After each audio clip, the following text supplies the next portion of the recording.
This episode is brought to you by adamandeve.com. For 50% off almost any item, a free gift, and free shipping, use promo code MULTI at checkout.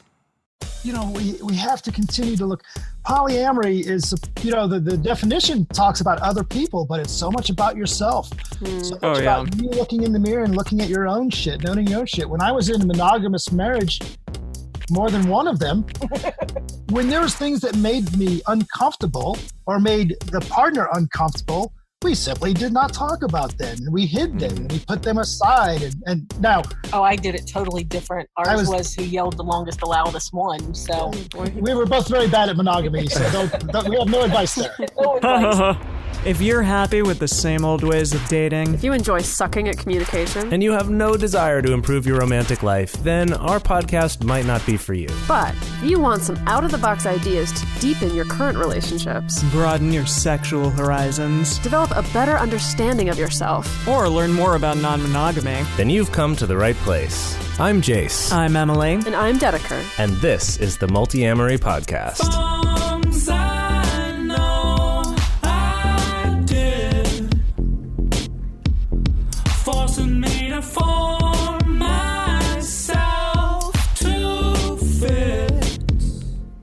On this episode of the Multiamory Podcast, we are talking with Dan and Dawn Williams about their new book, The Polyamory Toolkit, as well as their history of podcasting about polyamory now for 10 years and recording almost 500 episodes. They were our original podcast network that we were part of way back in the day when we were just getting started. They do the Erotic Awakening podcast, as well as co-creating Beyond the Love, and have spoken at tons of events. They're almost to 500 episodes, and they've just got some really cool stuff to share that we end up talking about in this episode. Yeah, it's really nice to talk to them, especially after, you know, not only have they been podcasting about this stuff and presenting about this stuff for over 10 years, but they've also been practicing a non-monogamous relationship for 20 years. Yeah, you know? I think they've been together for longer than 20 years, but have been non-monogamous for 20 years. Right. So it is always really nice to talk to people who have that many years of experience under their belt of, you know, functioning non-monogamy and polyamory, to glean some of their wisdom. Yeah, I think it is really interesting. Like, even if you've been doing it, I mean, Dedeker, you've been practicing polyamory for 10 years now, right? Mm-hmm. And yet I know, like, all of us multiple times on this episode were like, whoa, that's really good advice. Or like, wow, that's a good tool from the toolkit. And so it is nice to know, like, the evolutionary process of one's, like, journey within relationships in general, like, is still evolving and is still moving forward, and they really, like, kind of exemplify that, I think. Yeah, it's really cool to get to talk to people who are also very forthright and very honest about their own journey, right? That of the things they tried that didn't work, instead of just like, we have all the answers because we've written a book. You know, that it's more about like, this is our real experience that we've had. Here's what we've learned. Here's what we wish we had known back then. Right. So yeah, and I hope that it is helpful for all of y'all out there. And shall we cut to the feeling? Shall we cut to the feeling? I mean, get to the feeling. Okay. All right, we are here with Dan and Dawn of Erotic Awakening. Thank you two so much for taking the time to come speak with us today. Absolutely. Oh, thank you. Mm-hmm. It's a pleasure to talk to you again. It's been a while. Yeah, it's been a few years, been a bit. right? It has. It's been quite a while. We talked to you guys when you're little baby podcast. I know. You're absolutely right. Hundreds of episodes and all that stuff. We're only slightly larger baby podcasters now. At least that's how I think about it. Well, and we're halfway to the amount of episodes that y'all are at, I think, at this point now. Yeah, about that. Yeah, it's true. Quite amazing. Yeah. We're almost 250, but the twos of you are about to hit 500, which is amazing. Yeah, we're that's getting incredible. close. Getting close. Yeah. I always tell people, like, people ask us, you know, they're impressed with 250, and I'm always like, it's a freaking miracle that we've been able to create, like, you know, meet every single week and create that much content. And I imagine with 500 episodes, I'm like, oh my goodness, like double miracle, it feels like. One of the challenges that our poly partners have is that if they have conversations with us, they have to say, and don't talk about this on the podcast. Oh, yeah, of course. Right. I think we're pretty good about that. Although I think I've had some of those conversations before. With some partners of mine. Yeah. Anyway, I will just dive in here. The two of you have been involved in the polyamory community, the kink community, producing content, producing workshops, producing podcasts, producing books for this community for decades. And so I'm wondering, this latest book, the Polyamory Toolkit, what inspired you to finally write this particular book? What was it that made you think like, okay, it's the time to put this particular content out into the world? Well, probably because we wish we had had a book like that at the beginning.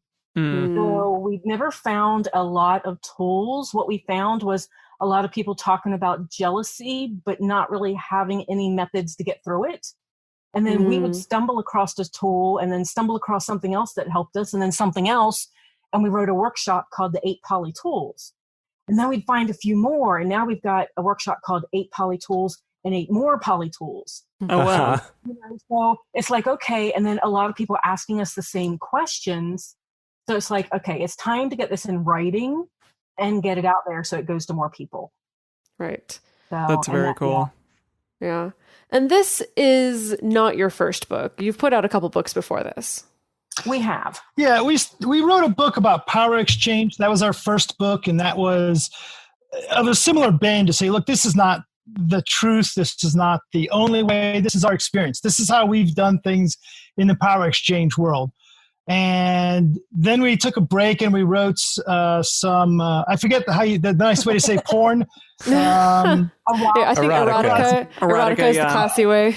Although I have to say that was a fun book as well, because what we did was we took some stories of things that Dawn and I have done, some adventurous things that we've done, and we changed the names. And then we took some purely fictional stories of things that either we've talked about doing or we'd like to do. Or just, hey, that's just something fun to write about. And we put a key in the back of the book so people could say, of the 10 stories, which ones do you think we've actually done? And which ones do Oh, interesting. Yeah, it's kind of fun. But now the key's wrong because it was 5 we've done and 5 we wish we had, and now it's 8 we've done. And Nice. Wow. Oh my goodness. And until I can fly a blip, number 10 just isn't happening. Gosh, such aspirations. My goodness. Yeah, wow. Okay, so was writing this book, the Polyamory Toolkit, more challenging or less challenging than writing porn? It was way less challenging. Yeah. Really? Yeah, because it just, when you get into the space of, again, what we're writing about is things that we've experienced, right? So it's you get into that space of telling your story and saying, and each one of the tools starts with, here's a situation we were in, and it's followed by, and here's the tool that we had to develop to get us out of that situation or to help us with that situation. And it's Dan's viewpoint and my viewpoint, which can be a little different. So, and we wrote our first book like that too. So it's from each viewpoint. And some tools worked more for me, so I had more to say. And some tools, worked more for Dan, so he had more to say. So, and yeah. So I think it was easier. Whereas the erotic one, it's all one voice and it's all one story. So it's a little hard. And writing fiction is a lot harder than I knew the curtains were green. Did I have to put that on paper too? Can't you visualize what I see? That makes sense. Yeah. Okay. So sorry, I just have one more meta book writing question before we dive into the content of this book. The three of us are starting to work on writing a book. Okay. We're in the process of pulling together a book proposal. And this is maybe a little bit of a selfish question to waste our listeners' time with, but what are your recommendations for co-writing? So we actually got the way we decided to put our book together. We were trying to come up with a single voice. Yeah. And it just didn't work because there's not a single voice that Dawn and I share. And I came across a book by John Cleese and B.F. Skinner, where and another book that I read very recently that's very similar to this is a Bernie Goldman and Jeff Bridges, the Dude and the Zen Master. Well, there was also Dossie Easton and Janet Hardy with Radical Ecstasy, which is where we got our first book idea from. So what happens is, instead of just having to have one voice, like in the first book that I mentioned, John Cleese would ask a famed psychiatrist some questions, and he would respond, and John would reflect back and say, well, here's what I think about that. Interesting. Yeah. So Dawn said, let's do that. Let's say, so if we talk about what it's, if you're mad at your metamour, how do you handle it? Here's my viewpoint, and here's how I would handle it. And Dawn says, you know what? I come at it from a different perspective. I was raised different. I have a variety of things that make me different than a Dan. My metamours are different. So here's how I look at that kind of thing. And we try, and most of the time there's common ground. Most of the time it's the same tool. But as I mentioned, some of those, Dawn finds journaling to be super important. So she talks about journaling a lot. I don't journal as much. So I say, well, here's where I find it valuable, but Dawn will tell you more about it, right?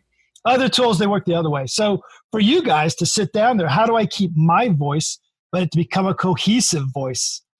Then set up a crazy deadline, realize how close you are, and get a hotel room for a weekend and do nothing but write. Great.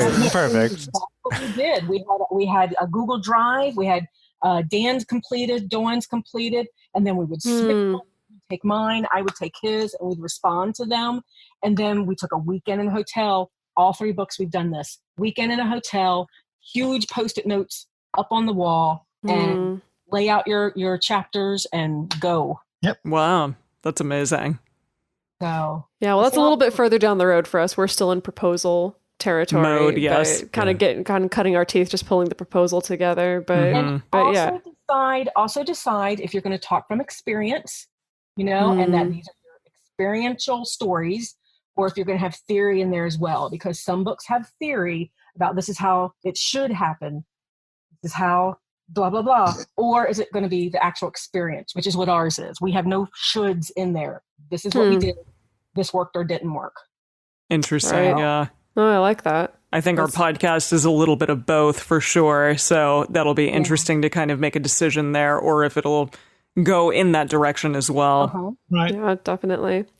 So let's dive into some of the actual content of this new book of yours. And I read an excerpt on your website that was about managing surprises in non-monogamy. And now, early on in my own foray into non-monogamous relationships, I read about a couple who essentially made this rule, like their only rule was no surprises. And at the time that I read really it, challenging. Well, at the time that I read it, I thought it was brilliant. I was like, that makes so much sense. Like, it's just so easy, just no surprises. Great.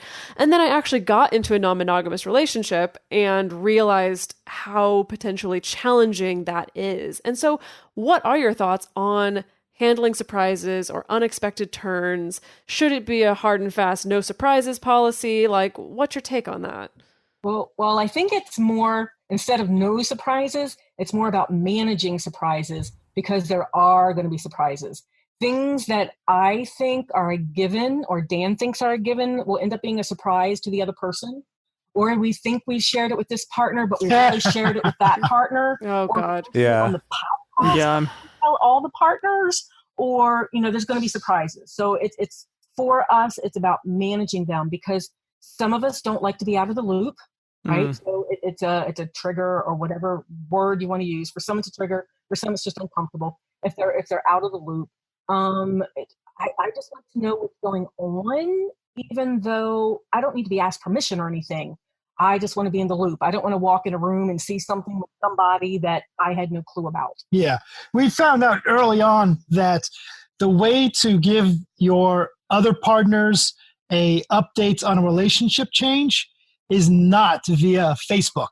Yes. Don't just update Facebook and say, "Oh yeah," and then, but to see the trick is, and this is where one of the things I wish I'd learned early on in polyamory is about having the courage to bring that stuff to your partners right up front. We think that we need to protect our partners, and that we're being kind to them and courteous to them, and saying, you know what, I don't think that this relationship I have with Kat's really going anywhere. So, I'll just mention, oh yeah, I met a girl, and then suddenly Dawn sees me at an event and I'm sliming all over, and we're hanging out and we're making goo eyes at each other. And she's like, wait, I thought you met her, but it looks like you've really got something going on there. It's like, oh, well, yeah, I guess so, but I didn't want you to be concerned about it. the idea of managing surprises is just be upfront and over communicate some, right? It's so you don't do your Facebook profile update to say I'm dating somebody new before you tell your partners. And if I tell Dawn, if I start flirting with somebody and it looks like it might go somewhere, I really quickly tell my other partners, hey, by the way, I'm talking to Linda Lou and things may or may not go anywhere, but I want you to know I'm kind of engaged in talking to them.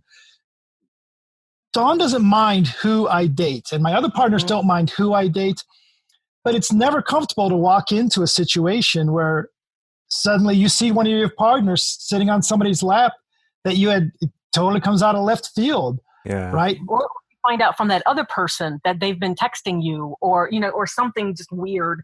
So I actually do a boy-girl report every now and then to my partners to let them know who I'm flirting with, who I'm talking to, how my relationships are, what kind of status they're in or whatever, just to keep everybody updated. And it reminds me to communicate. Can I ask for, can you run us through what does this boy-girl report look like? Yeah, because we have, and how often it happens, is it just every single time you're interested in someone or every single time a new partner comes kind of into the fold, I guess? Or once a month, or how does that go? I actually do it daily. Oh, wow. It's so that I can check in with myself as well as to how each of my relationships are going. Because if I do so Big D, who is what I call my boyfriend, if Big D, we've been dating for 6 years, so I'm going to look at that relationship this morning. How's it going? Okay. Well, okay, it's okay, but let's have it be better. So what do I need to do to nurture it? So I actually kind of look at that daily. Like I said, I'm so busy. If I don't, my relationships suffer. So, and then I send it to my partners, how they're going. I mean, yeah. Is it like a report card? You're doing satisfactory right now, but there's room for improvement. Hey. It's more about me and how I'm feeling in the relationship. So, right. And I just send it to my, so language is going to be an issue here, probably, maybe, sort of. We'll see. I send it to my primary partners. So the ones that are not primary aren't really interested. So. Okay. And I'm sure we'll come back to that one in a second. We'll come back to that. I'm sure, not everybody uses the same language I do. For me, the girl report, or the I guess now mine's a gender neutral report, is I have 4 partners that I am currently engaged in some way. 2 long-term, 1 fairly new, and 1 kind of a returning person. I'm not sure what that looks like. And really, for what I do is I try to send this every day. Just most of the time, it's a single word. Yeah. How are things with Karen? I put good, cat, great. Dawn. I normally I include Dawn. Meh. Oh gosh! Wow. If I have a date with somebody coming up, and we try and manage our calendar. But if it's in the next couple of days, I say, got a date with the boy on Thursday. Just a little reminder there. Even though it's already on our Google Calendar, we're getting old, and and we're busy, so we try to keep each other updated and send reminders. Yep. So that's lovely. Wow. It's a lot of communication. It is a lot of communication. But, when we got started in polyamory, what they told us, you're like, how do we do this polyamory? People are like, well, communicate. Okay. Well, what the hell does that mean? Right? So the managing supplies is the boy-girl report. That's just, it's not intended to be problematic or to keep an eye on each other. It's a matter of, hey, I want you to know what's going on in my life because somebody's got to let the dog out. And if it didn't work, we wouldn't do it. Yeah. There's some tools we've tried, and I don't even know that I could list them at this point, that we've dropped because they don't work. So. Right. Do you also tend to update people on other aspects of your life that aren't necessarily relationship focused? Do you do that at the same frequency as you do your other partners, or is it that mostly the thing that you do on a daily basis? Well, things that I send to Dan, because we're also nesting partners, I send him a lot more than I send to Big D. So Big D lives 90 minutes away. He likes to hear. At first, it annoyed him that I would send him, hey, here's what I'm doing this week, just to keep you in the loop. I like to be in the loop. He can find it annoying. So, but now if I forget to tell him, he misses it. So he's gotten used to, what it is am I doing? And then the girlfriend, she's very long distance. So she just gets a slight recap every now and then, as much as she wants. So. Got it. Okay. Dan gets a lot. He finally complained, so I shortened it up quite a bit. Nice. That's lovely.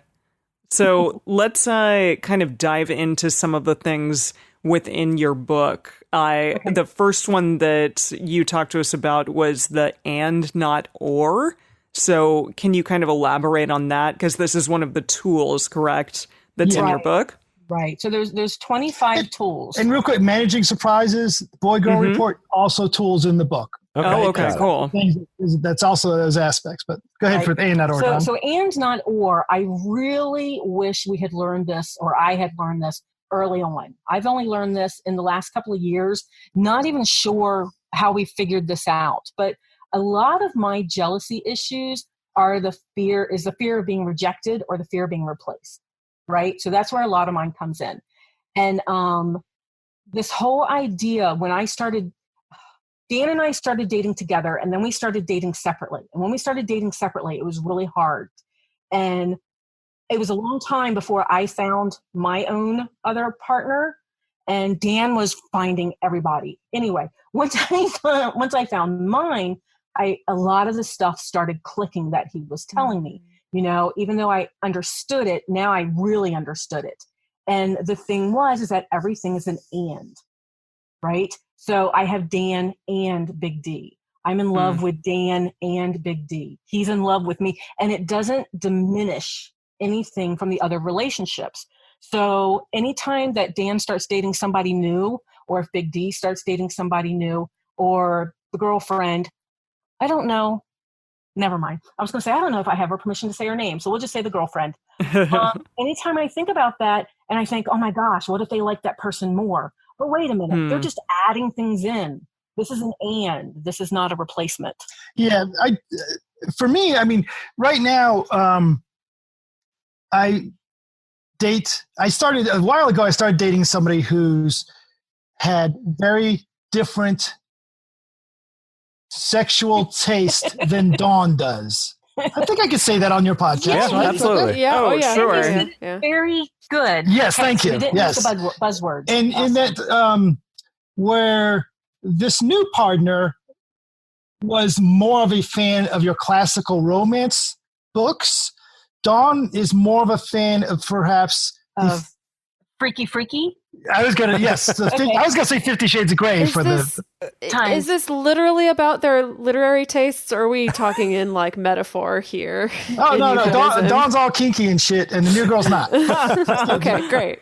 No, what Dawn stuck with is, oh my God, I thought you liked the kinky, freaky deaky stuff, but now you're dating somebody whose idea of kinky is leave the lights on. So I guess you like that now instead of this, and that comes from our old monogamous thinking, right?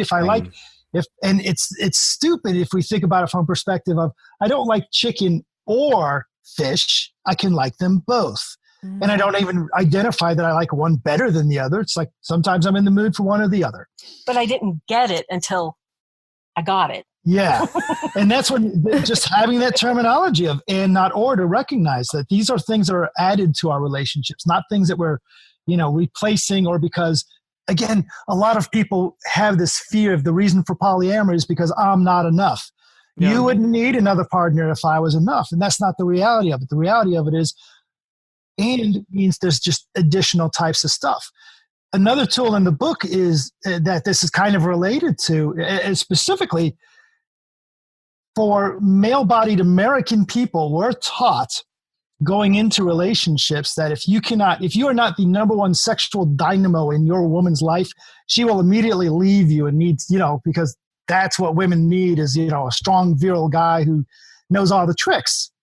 Mm-hmm. And if you let and this is what we were taught, right? At least I don't know. In my part of America, this is what male-bodied people were taught, that if you let your woman go off and sleep with another guy, they're going to leave you and you'll be high and dry. Mm-hmm. It's a lot of programming that you have to deprogram yourself for. And part of it this idea, this concept of and not or, kind of led into another concept in the book where I talk about experience. You know how it's okay for Dawn to go off and have wonderful, fantastic sex with someone else. And it doesn't mean it replaces the sex that I have with her, that it's better, that it's worse.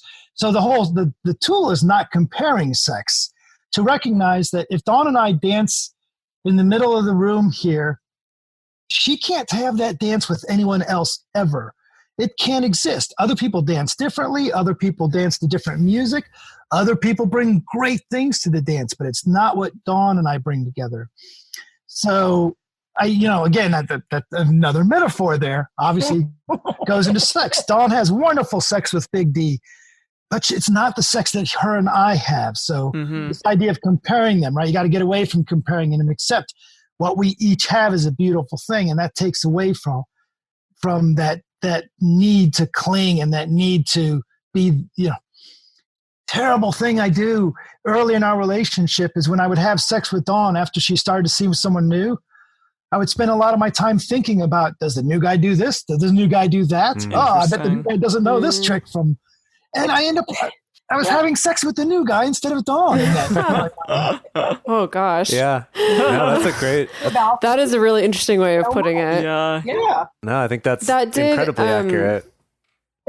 That did jog my memory when Dawn was sharing that I did remember a time somewhat early on in my own journey when a partner of mine would start dating someone new. And I remember my thought process being like, oh, I guess he's into that now. Right. Like this person who has these hobbies and this hair and this kind of sense of fashion and these, and like likes this kind of food, almost as though, like, I remember almost thinking of myself almost as though like I was like a fashion trend or something and being like, oh, well, the trends are changing. Now I'm a fad and now he's onto this trend. And I like now at this point, I'm like, that's so ridiculous to think of myself that way, as though it's like, oh, my partner suddenly shifted and now his interests are just this other person now. But it was so real at the time, right? Yes. Yeah. It was so real. And, like I said, Dan and I had figured this compatibility that I'm like, oh, I'm finally, he's just as kinky as I am. This is perfect. And now he's with someone that's not, and I can't be. If he wants that from me, there's no way I can do that. So, I hope he's okay with both, because that's the only way it's going to work. Mm-hmm. Yeah. And his relationship with the other person lasted a long time. Many, many years. Yeah. Yeah. Mm-hmm. So our beloved adamandeve.com is this week's sponsor. And we really love them just simply because they have been with us since the beginning of Multiamory. And that's awesome. We love brand relationships. No, I'm kidding. But we just love them. They're awesome. And if you are in a relationship, you might be having sex. And so you might need some sexy things. And because of that, why don't you go to Adam and Eve and grab some sexy things? I like how you're walking people through the whole logical process of... Exactly. No, just in case, you know what? I'm going to spell it all out for you. So you might want to get some sexy clothing, some lingerie, get a little sexy candle, sexy toy, and maybe some sexy porn. You can get all of these things, even condoms, at adamandeve.com. So if you were looking for something that maybe is a little expensive, a little out of your price range, you can use our promo code MULTI, M-U-L-T-I, at checkout. You can actually use it as many times as you want. Get a bunch of really expensive things and knock 50% right off of that. You'll also get a free gift and free shipping when you use our promo code. So definitely go and do that. Go to adamandeve.com. Use Multi, and then it'll also give us a nice little kickback, and we will love you even more than we already do, and Adam and Eve for that matter. I want to take a moment to talk to all of you about Patreon. So a lot of you probably already know about Patreon, but I want to talk specifically about why it's so important to us as podcasters and why I think it's such an amazing thing in the way that it's changed the world of podcasting or other content creation. It's that podcasts are free. That's kind of the whole deal. I mean, yeah, there's some companies now doing podcasts that you have to pay for, but we'll see if that takes off. But right, the whole point of podcasts is it's like individual people or groups of 3 people like us can make a podcast and can put it out there, and are able to share things like this podcast that are not quite as mainstream. And the fact that there's a platform like Patreon where you listeners can support directly to the people making stuff you like. We so appreciate it. Yeah. So if you go to patreon.com/multiamory, you can contribute to this show. And so at the $5 a month level, we also give you a chance to join our private Facebook group and our Discord chat room, where we talk about episodes. We share positive things. People can come with their troubles or their questions or requests for episodes, things like that. And at the $7 a month level, we have our ad-free episodes and bonus episodes, and the episodes come out a day early. But then at our $9 a month level and $15 a month level, we have an exclusive online video discussion group. It happens once a month, where we kind of lead an actual, quote, in person through video chat discussion group where we can come and actually talk about what's going on in our lives. What are your questions that you want more immediate direct feedback and support from the group, or just cool things you want to share, especially if you don't have a space where you feel like you can do that at home. So we would love for you to be part of that. Again, that's at the $9 or the $15 level. And also, just recently, we started at the $15 level, sending out a cool little exclusive thing. Like it's maybe a pin or a sticker or a patch or something that we don't sell, actually. Something that maybe we have with us when we're on tour, but it's not something you can just buy. And so a way you can get that is by becoming a $15 patron, and then we'll send you some little gift as a thank you for that. So be our best friend. We would love to have you join us in that Patreon community. And again, it means so much to us to be able to allow us to keep doing this show. And if we've been helpful for you, if you've appreciated the knowledge that you've gotten from the show, if you found out something interesting, or if you found something really interesting from one of our guests that we interviewed, we'd really appreciate if you could go to iTunes and leave us a review. And now it seems ridiculous. We do read every single review. Mm-hmm. We do pay attention to that. Dedeker enjoys reading them aloud to us and being like, look at this one. It was so great. And we love it. Well, it's not just about making us feel good, but like we do pay attention to people's feedback. We do pay attention when people say, hey, I want to see more of this on the show, or hey, I really liked this part of the show. We love knowing what people's backgrounds are. It's really interesting to know where it's like, oh, I'm in a monogamous relationship, but I listened to this, or I'm in this kind of relationship, or I'm just starting this kind of relationship. We really love getting to know that. So again, it probably won't take up very much of your time, but it would really help us a lot. And that's to go to iTunes or go to Stitcher and just leave us a review. I have that prompted another question about sex and the sexual comparison thing that someone close to me once asked me in relation to, having multiple partners. He asked me, he was like, wait, but what if like your partner came to you and said, hey, by the way, my other girlfriend gives a much better blowjob.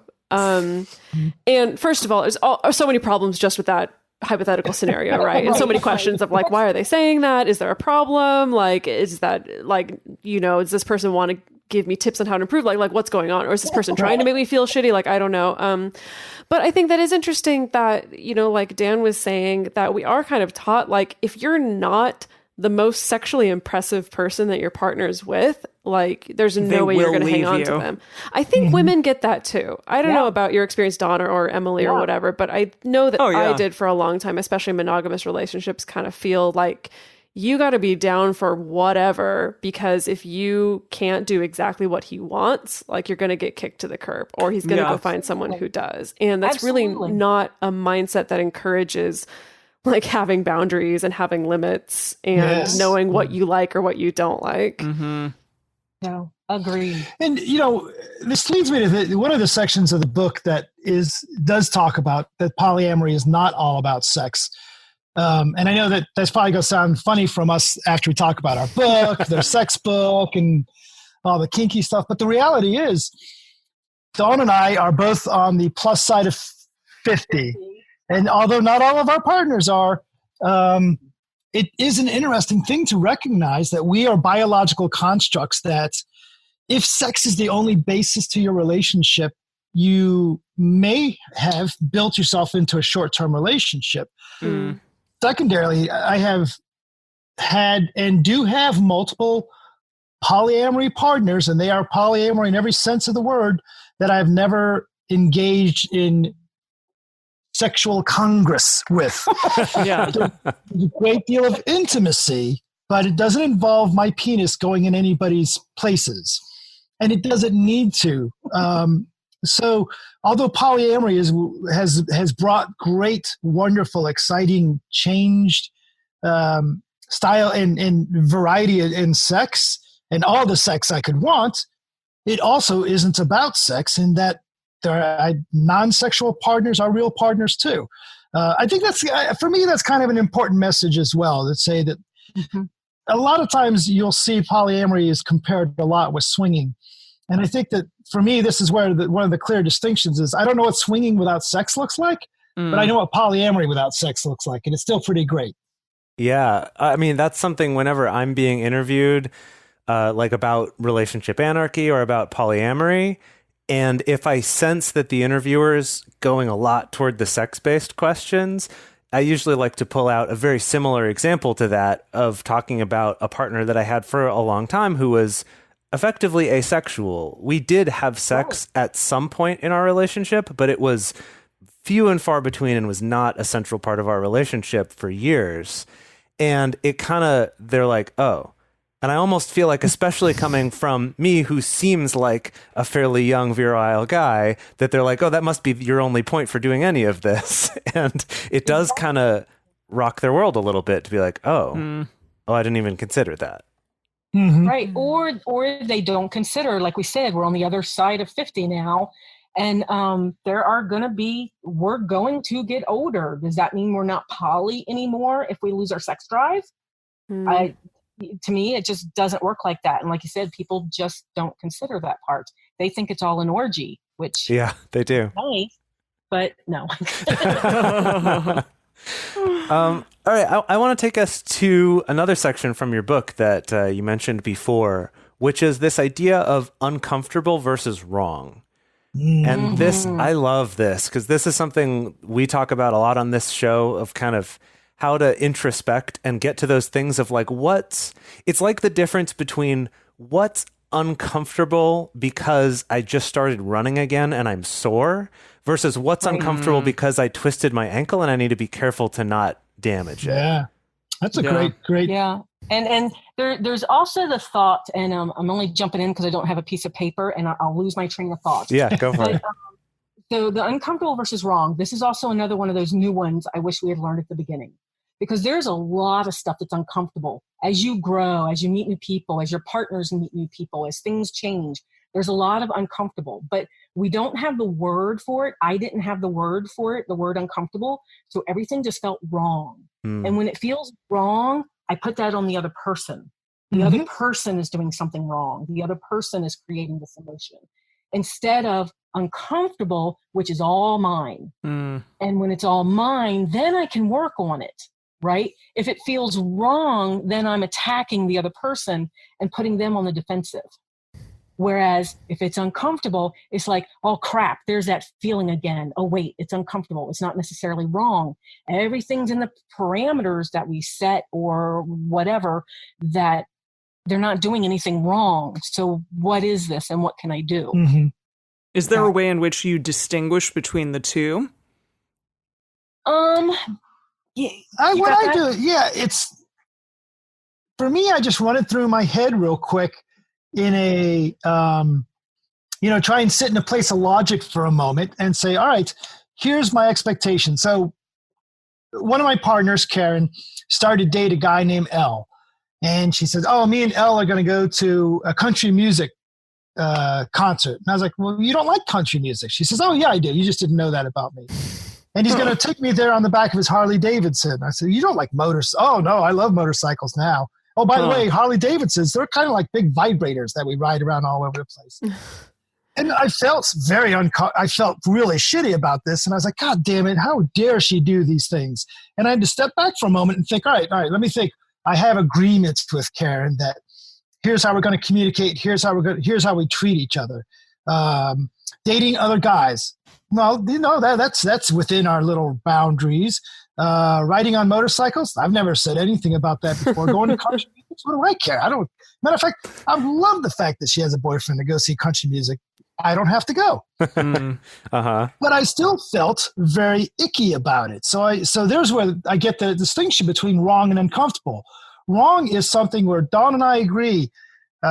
If you are going to go see a new partner, you're going to have sex, great. You're going to be you're going to practice the highest level of safer sex. If Dawn came back and said, you know what, we forgot about that stuff. We just had unprotected sex. I could say that's wrong, right? We have very clear ethical guidelines of what we, along that kind of things. Maybe not ethical guidelines, but agreements with our partners, the way we want to treat each other. Mm-hmm. That's the wrong stuff. Uncomfortable is when they're doing things that they're supposed to do, and I feel icky about it. And I say, oh, look, that's me and my shit. That's the problem. Me and my shit. Yep. And it's just easier to work on when you can define it like that.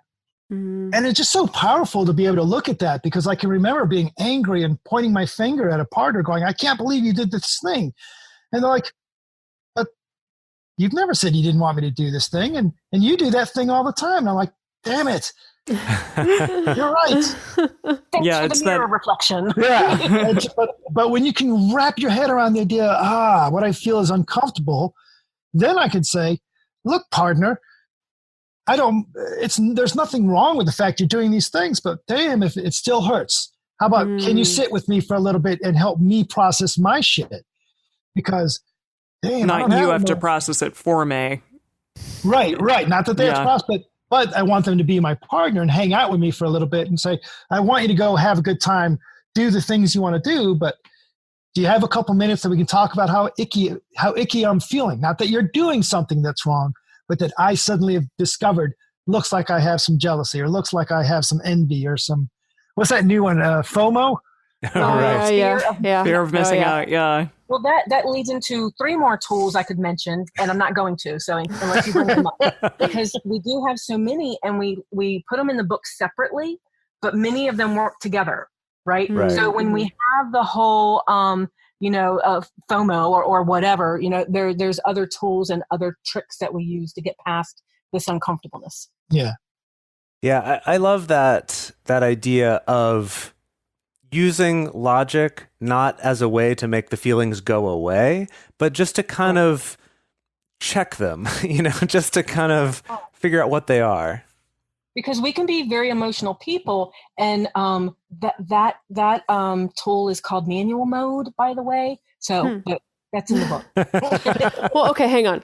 Here's my thing, though, is I find my own shit is very slippery, and I hope no one takes that quote out of context. But you get what I mean. Like my own interpersonal shit, my own inner stuff and baggage, I find it can be very slippery, because I will do something like, oh, okay, so my partner just like did something and I feel a little icky about it. I feel uncomfortable. And we'll do that mental checklist like Dan was talking about, like, no, like that's within the bounds of our relationship. And no, that doesn't cross a boundary. No, that's okay. We've agreed this is above the board. But the way they told me, that's where it went wrong. That was what the thing was. No. They shouldn't have told me that way. They should have changed their communicate. That's what I find is I feel like I'm constantly having to kind of try to get 2 steps ahead. And it's like my own baggage also tries to get 2 steps ahead. It's like it always wants to find a way to make the other person wrong sometimes. Oh yeah. So been there. And it's a challenging thing when we have to continue to look. Polyamory is, the definition talks about other people, but it's so much about yourself. So much about you looking in the mirror and looking at your own shit, noting your own shit. When I was in a monogamous marriage, more than one of them, when there was things that made me uncomfortable or made the partner uncomfortable, we simply did not talk about them, and we hid them, and we put them aside. And now, I did it totally different. Ours was who yelled the longest, the loudest one. So we were both very bad at monogamy. So we have no advice there. No advice. So, okay, let's do maybe 1 or 2 more of the tools in your book. And the next one would be the place of assistance. I like the idea of this. Yeah. Can you elaborate on that one?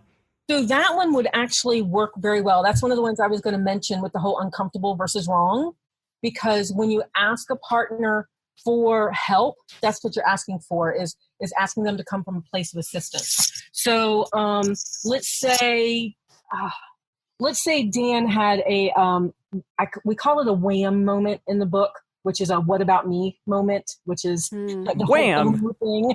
Wham. So, and I said a story one time and I could feel the shift in energy that Dan had, which means I knew it affected him. And I'm like, did I just say something? And he's like, don't worry about it. It's just a wham moment. It's just a what about me moment. He's like, I like that. I got this. And I'm like, is there anything I can do? Is there any way I can assist you shifting through this wham moment?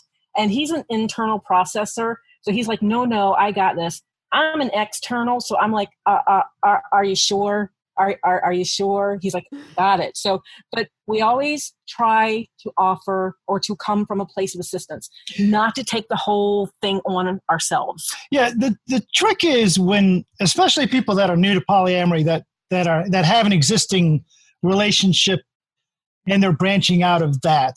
The one person may feel a desire to be very protected and say, you know what, if you're going to go on a date, come back after an hour. And it's like, well, maybe come back after 4 hours and don't leave the city and don't leave the state and don't go to my favorite restaurant. Like we said, we're talking about experience. So. Yes. Yeah. Wow.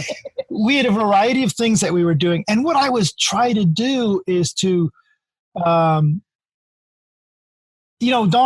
we early on, we had this thing where dates can't be longer than 4 hours. If it's longer than 4 hours, I don't know if you're going to come back.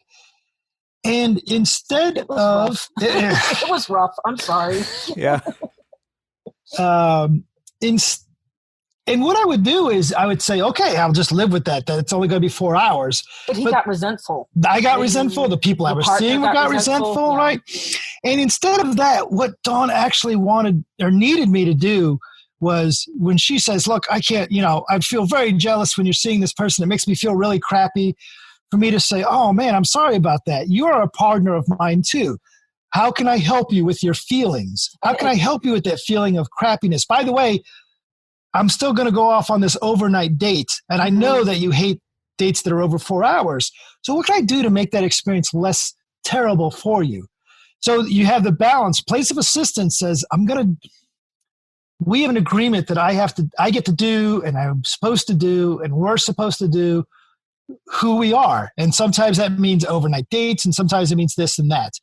But we also have an agreement with each other to be partners to each other. So to sit there and say, look, I'm going to do the thing I'm going to do, but I'm not going to. It's in our agreement. It's in our whatever. Yeah. It's. But I'm not going to do it to you. And I want to sit here and help you with whatever it is that you need help.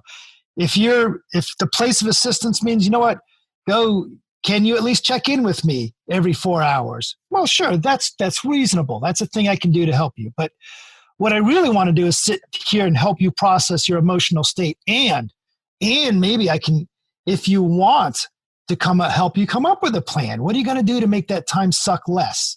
It doesn't suck so much anymore. It's been 20 years. Yeah. Getting alone time is, I grew out of it. Yeah. Nowadays, when Dawn says, oh, I've got to go off with Big D for an overnight, I'm like, okay, I hope none of my other partners find out and I get a night to myself. Okay, I was literally just having a conversation in a group coaching group that I'm leading right now for men, and this conversation came up where it was just like, early on, it's this awful, gosh, I have to find something to occupy my time while my partner's out and I don't have any other plans, to now where it's thank God, finally. Get out of here. No. I let people know. I have people come to me all the time that are like, so what do I do with my time? I miss them. And I'm like, it's okay to miss them. I certainly went through that. So, but yeah, it just, it gets better. That's what I tell them. It gets better. You'll figure things out, trial and error. But there's another tool for that as well. For trial and error? Trial and errors? Yeah. The working journal. I want to just to comment, if I could. The thing Dawn just this little throwaway statement Dawn just made. It gets better. It gets me in trouble all the time. No, this one's okay. That's one of the huge things that we teach when we run workshops and shit is that, look, I dig the fact that you're going through this shit and it's hard. It gets better. I love being able to point out people like ourselves, like other people that we know that said we all went through this stuff. And at this point, when I tell Dawn, I have a new partner, and this partner is whatever, completely opposite of whatever you are, Dawn just kind of shrugs and she says, "Oh, cool. Well, I need the house Thursday, so go do something else." It's like, okay, all right. So just a little quick sidebar. If any of your listeners think, man, how do you get through all this crap? It gets better. It's one of the big messages that I want to make sure that people realize. When I also warn people that when they read the book, it's a lot of tools that we learn because some things get crappy. It's not all crappy. So don't read the book and think, oh my God, there's so much work to do. Yeah, there's work to do, but there's a lot of amazing times and it's well worth it. So, yeah.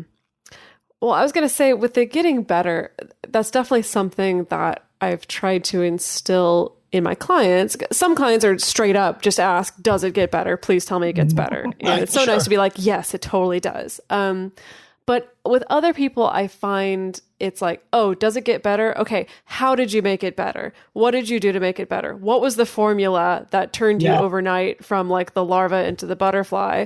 And that I always have the hardest thing because I'm like, well, it was time and a lot of shitty feeling situations, honestly. Like, I think that's the hard one is a lot of this. When I try to tell people, I'm like, trust me, you're going to get used to your partner going on dates with other people. Your partner's going to get used to you going on dates with other people. And I think there's something about saying that my perception seems to rub people the wrong way. Cause it's almost like when you say you're going to get used to it, I think people hear it as you're going to get resigned to it and your life is just going to suck because you're so used to your partner abandoning you all the time. When like you're on the other side of it and you're like, no, you're going to get used to it. And it's like not going to torture you the way that it did. It's going to feel like a regular Tuesday night, or you're going to feel happy because you finally get to stay in and watch the TV that no one else wants to watch with you, They're not going to learn that except through experience. I only learned it through experience. He went out with someone else. He came back. He went out. He came back. I went out. I came back. I experienced this thing that Dan and I don't do together. I experienced it with Big D and I came back. And, Big D doesn't worry about me finding other people because I come back. And that's the words just are not going to make the difference until they experience it for themselves.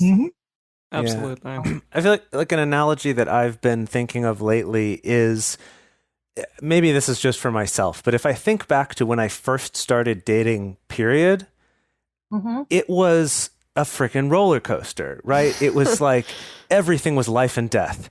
Like everything was just so intense. Any breakup was just heartbreaking. And, every moment, you're terrified or you're overly excited and making a fool of yourself. And there's like all these things that as we just date and have relationships, whether that's with the same person since middle school or if that's with lots of different people, you just kind of like, the whole thing becomes more normal. It doesn't mean it's not exciting, but it's not like world ending all the time.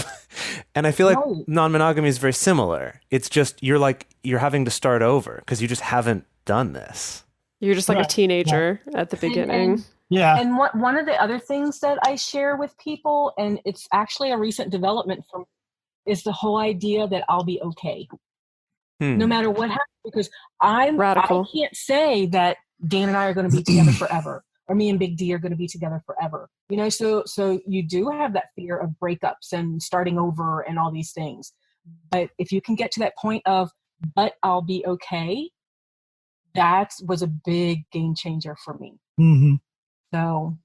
Yeah. Oh, but that's hard for people even in monogamous relationships. Like that's we talked about some of this because we had a few weeks ago we had Annalisa Castaldo, she's a ordained Zen priest, talking a lot about like Buddhist philosophy and Buddhist thought as it relates to relationships, and that was very much her foundation was like you have to you have to learn to acknowledge that it's like all your relationships are going to end badly, basically. Either you're going to die. Either you're going to die or you're going to break up. And it's like, but you have to know that somehow you'll be okay or you'll be dead, basically. Right. And if you've already talked to her, then you're probably picking up that we've got Buddhist flavor. We're down with the Buddhist flavor. Big help, that whole releasing attachment and not what is that? Not clinging and not pushing away. Yeah. And when you can get to that, it kind of balances things out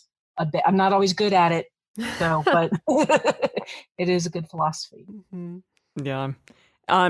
So finally, something that we talk about a lot on our show is gratitude. And I think that this is another thing that you sort of have pointed to, which is the joy or the Compersion Journal. And Dawn, you said that you journal a lot. I know Jace does for sure as well. And so, yeah, I'm interested to hear more about that as well. So I think in the book, we call it the Compersion Journal, but I also call it the Joy Journal, because I do journal a lot. And I was going through a lot as we were shifting how we were doing poly. And so I would write and I would write and I would write. And of course, it's all angst and it's all negative stuff. And it's, why am I broken? Why can't I figure this out? And, why am I not farther along and crossing these hurdles? And, and then one day I came across everything that I'd written and things that I had taped on the little mini recorder that I had. And I'm like, oh my God, I'm a basket case. Why am I doing this? This is I'm on the nutso side here. So, and I would show Dan and I'm like, am I always like this? Is this what you're living with? And he pointed out that the dates on there, he's like, no, what are you talking about? And he pointed out that the dates in my journals it's like over a decade, and the dates have been getting further and further apart, right? Oh, cool. And what I figured out though, is that I hadn't been documenting any of the good stuff. I was only writing the bad stuff or the stuff I was going through. So I'm like, okay, so we're shifting this because I can't look back on these journals again. It'll drive me crazy. So I bought a pink leather-bound journal, and I decided the only thing I'm writing in it is joyful stuff. So joyful poly stuff. And every time I would get that ping of compersion or that ping of joy or that ping of something, I'd go grab my journal and write it down, right? And what I found was that I started looking for the happy stuff. Instead of always focusing on the jealousy and always focusing on one more thing to work on, I was focusing on the happy stuff. And it totally changed my energy and my perspective with working with relationships and stuff. And it's a great it's a great thing to be able to pick up when you're not feeling so great about polyamory and go, gee, why am I doing this again? To have your own word chronicling why you are doing this, to say, oh boy, that how nice it was when Dan had that look on his face, or whatever it is that you've put in there, to have your own manual to say, oh, I guess this is working for me. It is working, and it's happy stuff. So yeah, I really like that. But like I said, the main thing I got from that was it started shifting what I was looking at. When I would go to poly support groups and they're like talking about compersion and they're all happy about it. And I'm like, oh, hell, I don't even know if I've felt it before. And then I'd look back on my book and, oh yeah, I felt it many times. I just forget to remember that. That's so incredibly powerful, just that idea of like shifting your perspective from negative to positive, because I think so many of us tend to focus on the negative and remember negative interactions over positive ones. And for you to just kind of force yourself in a way to go and write down and be able to look back at those positive interactions or positive moments within yourself, that's so huge. And what a great takeaway, what a great tool for bettering your, not only yourself, but like just your polyamorous journey. That's huge. How great. That might be one of our biggest tools we didn't talk about, determination. When something doesn't work, we try something else. No, that's great. I love that. It's, I think that's related fake it till you make it. Yeah, right. Well, always the banner that I'm always waving is self-efficacy, which I think is related to determination, but carrying this belief of like, I do believe that I can do it, I can figure it out, and carrying that belief helps you to actually figure it out, as opposed to carrying this belief of like, oh, I don't actually think I can do this. I don't think I can figure it out, that actually affects what your results are. And I think determination is very related to that, or seems closely linked. Yeah. Yep. Yeah, definitely. Yeah. Well, so we only got to cover a few of the tools that you cover in your book. Where can listeners find more about the two of you, about these tools, and about your book? The Polyamory Toolkit.com is where you'll find the book, or you can just hop over to Amazon like everything else in the world and look for Polyamory Toolkit. And then everything else Dawn and I do, you can find at eroticawakening.com. That's where the podcast, the presenting, any other book activity we have going on, the events, the deck of cards. Good gosh. We're a little bit busy over there. Just a little bit. Fantastic. Well, thank you so much. So for our listeners, we're going to spend a little bit more time talking with Dan and Dawn in our Patreon bonus episode. If you want to get access... We're going to tell you about the special tool. Oh, the real secret. That makes all the rest of them, that makes the rest of them dumb and useless. All right. That's the best teaser we could ask for. So if you want to get access to that, go to patreon.com/multiamory, become one of our patrons there, and we'd love to see you in the bonus episode. We would also love to hear what all of you think. Have any of these tools resonated with you? Have you purchased the book already? What did you think about it? The best place to share your thoughts with other listeners is on this episode's discussion thread in our private Facebook group or Discord chat. You can get access to these groups and join our exclusive community by going to patreon.com/multiamory. In addition, you can share publicly on Twitter, Facebook, or Instagram. You can email us at info@multiamory.com, leave us a voicemail at 678-MULTI05, or you can leave us a voice message on Facebook. Multiamory is created and produced by Emily Matlack, Dedeker Winston, and me, Jace Lindgren. Our episodes are edited by Mauricio Balvanera. Our social media wizard is Will McMillan. Our theme song is Forms I Know I Did by Josh and Anand from the Fractal Cave EP. The full transcript is available on this episode's page on multiamory.com. Hey, this is Andrew Gurza, Disability Awareness Consultant, crippled content creator, and host of Disability After Dark, the podcast to shine a bright light on sex and disability. And you're listening to a Swing Set podcast at swingset.fm.